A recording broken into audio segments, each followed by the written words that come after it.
So आज चाहिँ हाम्रो यात्रा रानी झरनासम्म छ। अस्ति पनि एकजना हो कि दुईजनाको डेथ भएछ। त्यो डोजर सोजर चलाउन पाए पो मजा आउँछ र यस्तो। यहाँ चाहिँ पुरै इलिगल है कामहरू चाहिँ।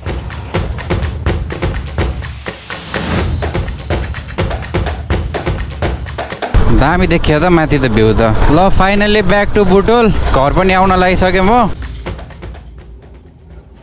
So hey guys, what is up? Welcome back to the channel. It's your boy Anish back with new another video. So I hope you all guys are fine. र म पनि एकदम सन्चै आरामै छु। यो इन्ट्रो नभनेको नि लगभग त्यस्तै 1 महिना जति भयो होला र फाइनली आई एम ब्याक है। अब चाहिँ डेली भिडियो चाहिँ आइरहेको हुन्छ। डेली भन्दा नि रेगुलर बेसिसमा भनौँ न। सो यत्रो दिन चाहिँ कहाँ गयो सोच्नु भयो होला। म कहीँ पनि गएको थिएन। यत्रो दिनदेखि म घरै थिएँ र मेरो चाहिँ बोर्ड एक्जाम थियो भनौँ न। यत्रो दिनसम्म बोर्ड एक्जाम थियो। A few moments later. हैन मिस पाएर हान्छ है तिम्रो स्कुटरले त। पहिला सुरु यहाँ दुध लिने काम थियो तर पसल बन्द रहेछ त। अहिले चाहिँ हावादाईको रुममा जान लाग्यो। दुध र केरा लिएर आऊ भन्दै हुनुहुन्थ्यो तर पसल बन्द रहेछ। यतापट्टिको डेरीमा जानु पर्ला। आज यसो चलपल दिन हिँडेको। ल यहाँ पनि बन्द छ त हो डेरी त। फर्काम यहाँ पनि बन्द रहेछ डेरी। अब कताको डेरीमा जाने होला त। यता त खासै डेरी छ ए उतापट्टि छ। यहाँ बन्द नभइदियो हुन्थ्यो भनेको। यहाँ पनि बन्द छैन। Excuse me uncle uncle uncle आमा आन्टी दोकानमा हुनुहुन्न। यहाँ पनि काम लागेन।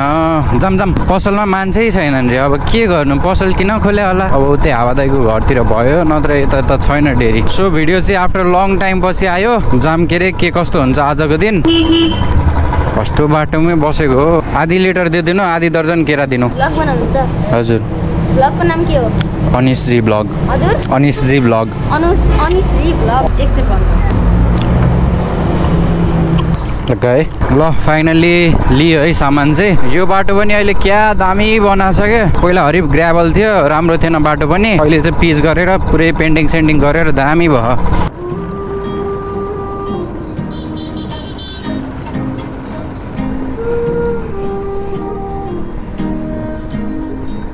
सो आज चाहिँ हाम्रो यात्रा रानी झरनासम्म छ। अहिले चाहिँ हामी 4 जना जाँदैछौँ। अभिनव म हावादाई र बिक्की दाई चाहिँ जाँदैछौँ। ट्राफिक चोक चाहिँ आइसक्यो। हामी अब डाइरेक्ट जान्छौँ रानी झरनातर्फ।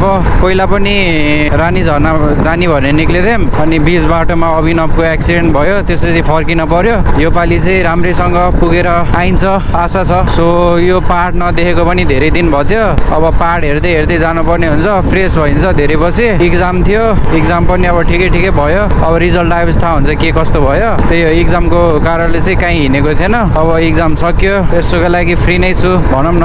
अब कामसाम गर्नु पर्यो पढाइ सढाइ गर्नु पर्यो है। 1 महिना जति चाहिँ मिठोसँग घुम्छु होला। रामपुर नेपालगञ्ज काठमाडौँ ठाउँमा आउँछु। भेट्नुपर्छ। त्यताबाट कसैले भ्लग हेर्नुभएको छ नि कमेन्ट डाउन बिलो है। भेट्नुपर्छ काठमाडौँतिर आउँदा चाहिँ। अहिले चाहिँ हामी गोलपार्क आइसकेको छ। बाटो पनि पुरै धोस्तै छ। ढुङ्गा धोस्तै छ क्या। फेरि स्कुटी चलाए जस्तै माने क्या मैले। खाल्टा खुल्टा दिएपछि रोक्ने। ल लाग्यो पाल्पातर्फ। उतापट्टि बुटोल यता गेट कटेपछि चाहिँ पाल्पा सुरु भयो। किरा जस्तो छ होला है अहिले त यहाँ त मान्छेहरूको भिडभाड। सिद्ध बाबा आउँदा चाहिँ अलि केयरफुल भएर चाहिँ आउनु होला। अस्ति पनि एकजना हो कि दुईजनाको डेथ भएछ। साइडमा न्युज राखिदिएको छु हेर्न सक्नुहुन्छ। सो बुटोलबाट हुनुहुन्छ यदि पाल्पा कतैबाट हुनुहुन्छ भने यहाँ पौडी खेल्न आउँदा चाहिँ एकदम ख्याल गरेर आउनु होला। रिक्स नलिनु होला। बाटो यस्तै छ धुलै धुलो। के गर्नु धुलो त खानै पर्यो।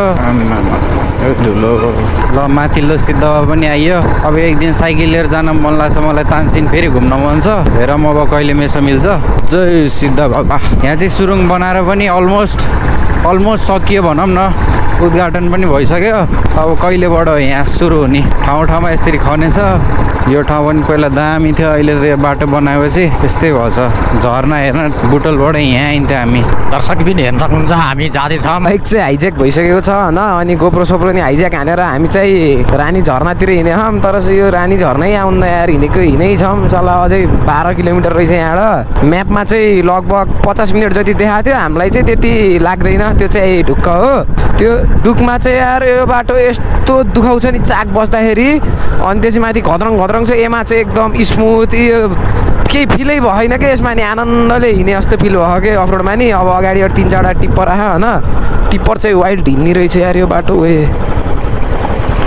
केटाहरू त कुदेछन् त यार अहिले त हल्का फुल्का धुलो माटो खाँदै हामी चाहिँ त्यही रानी झरनातिर हिँडेको योभन्दा पहिलाको पालि रानी झरना आउँदा चाहिँ एकदम रमाइलो भएको थियो त्यो चाहिँ भ्लग आएन धुलो खाऊ है अनिस तिमीले म चाहिँ यो अगाडि सेफ्टी लगाइदिएँ होइन मैले सिधामा धुलो खाएको थिएन यार यहाँ आएर यस्तो धुलो खान पऱ्यो यार फर्किने बेलामा बरु बाटो ध्वस्त गयो नि यस्तो धुलो नखाने बाटो फर्किन पऱ्यो अब केटाहरूलाई भनेर उता के अरे नुवाकोटतिरको बाटो फर्किन पऱ्यो यो बाटो त खै सकिएला जस्तो होइन यत्रो बाटो फेरि फिट्टा आउनुपर्छ यो टिप्पर नहिँडेको भए बरु ठिकै हुन्थ्यो टिप्पर हरिप हिँडेकोहरू भन्दा नि मजा आला यिनीहरूलाई घर फर्किन भन्छन् क्या यहाँ पुल रहेछ पुल फेरि कति तल हो बे यार यहाँ पुल चाहिन्छ र यहाँबाट पारि जाँदा हौ एउटा पारि जाँदा नि पुल चाहिन्छ र ए यहाँ त डोजर सोजर रहेछ यार यो डोजर सोजर चलाउन पाए पो मजा आउँछ र यस्तो बाइक चलाउन पऱ्यो यता त भ्यू हरिपरि छ होइन यार यस्तो गाडी भएको मान्छेले त यस्तो बाटो त दौडाउने हो त यार के गरे खाने यता यस्तो सुस्त पसल ससल नि खुले रहेछ यस्तो यो गाँ डाँडोको बिचमा अनि के गरे यो गाडीवालाले गाडी भएपछि त गाडी पनि त्यो नर्मल त्यो ल के अरे हल्का हाइट नभएकोवाला गाडी भएर त्यस्तो चलाएको भने ठिकै हुन्थ्यो गाडी अफरोडिङ हान्ने गाडी छ मान्छे सुस्त हिँडे ए बाटो त एयरपोर्ट बनाउँछन् क्या हो एक दुईवटा कता हो बाटो हौ यतै हो बाटो यतै छ बाटो चाहिँ होइन जुन बाटो गयो नि एउटै छ कि खासमा तर बाटो साला तिनवटा के यहाँ त के हो है कहिले नदेखेको चिजहरू है यता त हेर न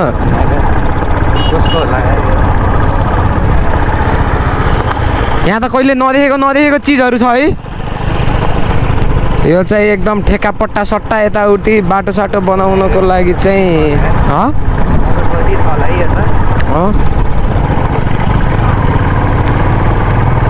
यस्तो बाटोमा त यस्तो 250लाई त हाम्रो 350ले भ्याइदिन्छ रेस खेल्ने हो रेस बाटो चाहिँ खतरनाक छ है खतरनाक यहाँ चाहिँ पुरै इलिगल है कामहरू चाहिँ उयो यसको नम्बर प्लेट चाहिँ रहेछ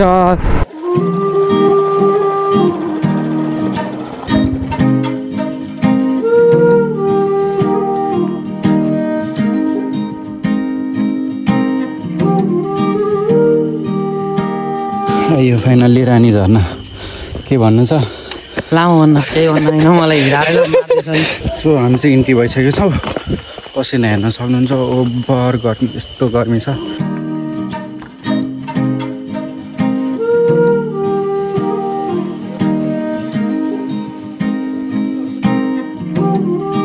सो रानी झरनाबाट डाइरेक्ट बाइकमा आइयो पौडी सौडी पनि खेलिएन पौडी खेल्ने लायकको ठाउँ रहन्छ भनौँ न गहिरो सिधै कति फुटको छ भनेको 20 फुटको भनिदिन्छन् त्यसपछि त्यस्तो ठाउँमा खेलिन्न अब डाइरेक्ट घरतिर लाग्नुपर्ने हुन्छ 5:30-6 बजिसकेको छ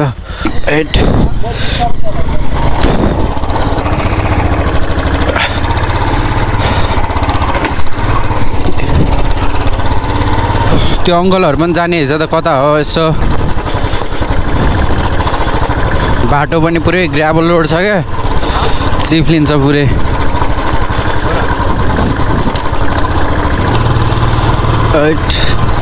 पानी पऱ्यो थियो र अघि बाटो त ध्वस्तै हिलो छ है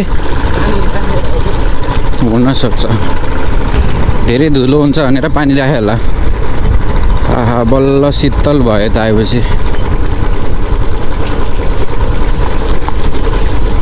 यो चाहिँ राम्रो रहेछ कि जस टक्कै हेर्दा पनि कम्प्लिट भएन अझै बनेर कि धेरै पुरानो हो कि त नयाँ बन्दै हो यो जाँदाखेरि हामीलाई बाटो नथाहा भएर लगभग 1.5 घन्टा त लाग्यो होला आउँदाखेरि आधी घन्टा पनि लागेन कि यति छिटो आइयो फिलिल्लै पारामा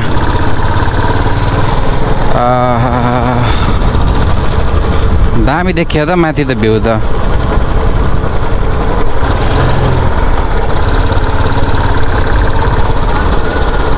बल्ल चेकिङ रहेछ है साँझमा तर चेकिङ हुन्न हो अहिलेसम्म लाइसेन्स बनाएदेखि एकचोटि चेकिङ भएन लगभग 2 वर्ष 2.5 वर्ष भइसक्यो होला लाइसेन्स बनाएको अहिलेसम्म चेकिङै परेन म यसो चेकिङको एक्सपिरियन्स गरौँ भनेको कहाँ हो कहाँ मलाई छोप्नु भन्दै जान भन्नु भएन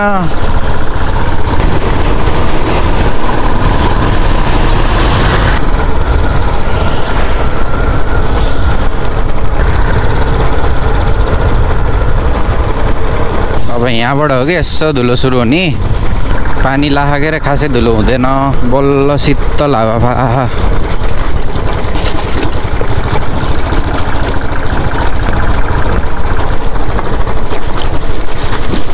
आइयो सिद्ध बाबाको ड्याम आइयो फाइनल्ली ब्याक टु सिद्ध बाबा यहाँको सुरुङ कहिले हो चल्ने हिँड्न पाउने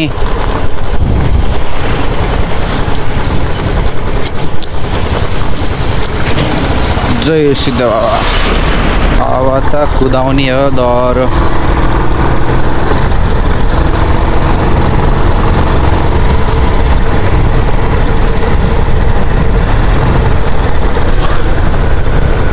ल फाइनल्ली ब्याक टु बुटोल घर पनि आउन लागिसकेँ म जस ठिकै भयो आजको राइड चाहिँ त्यस्तो खासै रमाइलो पनि भएन त्यस्तो नरमाइलो पनि भएन ठिकै भयो भनौँ न मजै आयो जस आजको भ्लग चाहिँ यतितिर इन्ड गर्नुपर्छ जस्तो छ so I hope you all guys like this video यदि भिडियो मन पर्यो भने चाहिँ लाइक सेयर सब्सक्राइब सब थोक गरिदिनु होला आजको लागि भ्लग यति नै हामी भेट्नुपर्छ नेक्स्ट भ्लगमा till then take care good bye love you all peace out जय नेपाल बुम